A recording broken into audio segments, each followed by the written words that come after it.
Syndicate அமைத்து விவசாயிகளை நசுக்கும் வியாபாரிகள் மீது நடவடிக்கை எடுக்க கோரி சார் ஆட்சியர் அலுவலகத்தில் பாகற்காய்களை தரையில் கொட்டி விவசாயிகள் கோஷங்கள் எழுப்பியதால் பரபரப்பு ஏற்பட்டது. பொள்ளாச்சி மற்றும் சுற்றுப்புற பகுதிகளான ஆனைமலை, வேட்டைக்காரன்புதூர், சேர்த்தமடை உள்ளிட்ட பல்வேறு பகுதிகளில் சுமார் 500 ஏக்கரில் ஏராளமான விவசாயிகள் பந்தல் அமைத்து பாகற்காய் சாகுபடியில் ஈடுபட்டு வருகின்றனர். பாகற்காய்க்கு வியாபாரிகள் சிண்டிகேட் அமைத்து குறைந்த விலைக்கு வாங்கி சென்று வியாபாரிகளை நசுக்குவதாக கூறி பொள்ளாச்சி சார் ஆட்சியர் அலுவலகத்திற்கு வந்த விவசாயிகள் நுழைவு வாயில் முன்பு பாகற்காய்களை கீழே கொட்டி கோஷங்கள் எழுப்பி ஆர்ப்பாட்டத்தில் ஈடுபட்டனர். மாவட்டம், குறிப்பாக நம்முடைய பொள்ளாச்சி தாலுகாவுக்கு உட்பட்ட ஆனமலை பகுதிகளில் வேட்டைக்காரன்புதூர், காளியாபுரம், சேத்துமடை உட்பட அந்த ஒரு 300 to 500 ஏக்கராவுக்கு பந்தல் விவசாயம் செய்யக்கூடிய விவசாயிகள் இப்பொழுது உரிய விலை கிடைக்கவில்லை. அதுக்கு காரணம் வியாபாரிகள் சிண்டிகேட் கூட்டாக அமைத்து கொண்டு விவசாயிகளை நசுக்கிறார்கள். பாவக்காயும் எவ்வளவு கஷ்டப்பட்டு விதையும் கிடைப்பதிலே சிரமப்படுகிறோம்.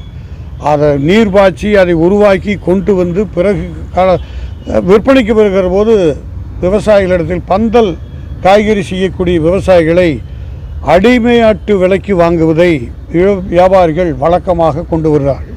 இதனாலே பந்தல் காய்கறி தான் இப்பொழுது பயன்பாட்டுக்கு நம்முடைய பொதுமக்களுக்கு இப்பொழுது பொள்ளாச்சியிலிருந்து கோயம்புத்தூர் வரைக்கும் கேரளாவுக்கு பெரும்பதியான காய்கறிகள் அது பொள்ளாச்சியில் சுத்தமாக இந்த பகுதியிலிருந்தால் அதிகமாக உற்பத்தி செய்யப்படுகிறது. விதை கிடைப்பதற்கு படாது பாடுபடுகிறார்கள். அந்த விதையை கொண்டு வந்து நட்டு அது உரம் போட்டு மேலே கொண்டு வரக்குள்ள பிறந்தலாக கண்டுவிடுகிறார்கள் விவசாயிகள். இப்பொழுது அதுக்கு உரிய விலை கிடைக்கவில்லை. நீங்கள் இப்போ நான் கொண்டு வந்திருக்கிற காய்கறிகளை நீங்கள் எடுத்து பார்த்துருப்பீர்கள். அதாவது சுரைக்காய்க்கும் விலை கிடையாது, பாவக்காய்க்கு விலை கிடையாது. எங்கள் எந்த காய்கறிகளுக்கும் பந்தல் காய்கறிகளுக்கு விலை இல்லை.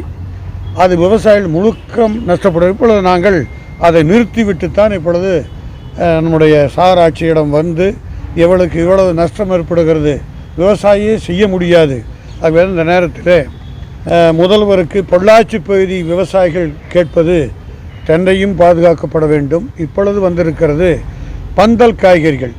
வியாபாரிகள் சிண்டிகேட் அமைத்து விவசாயிகளை நசுப்பதை தடுக்க வேண்டும். விவசாயிகளை உள்ளிட்ட ஒரு குழு தான் எதிர்காலத்தில் தமிழ்நாட்டில் நல்ல பயனை உருவாக்கும். அத்தகைய திட்டங்களில் விவசாயிகளும் உள்ளடக்க வேண்டும். அந்த முயற்சியை தமிழக முதல்வர் மேற்கொள்ள வேண்டும்.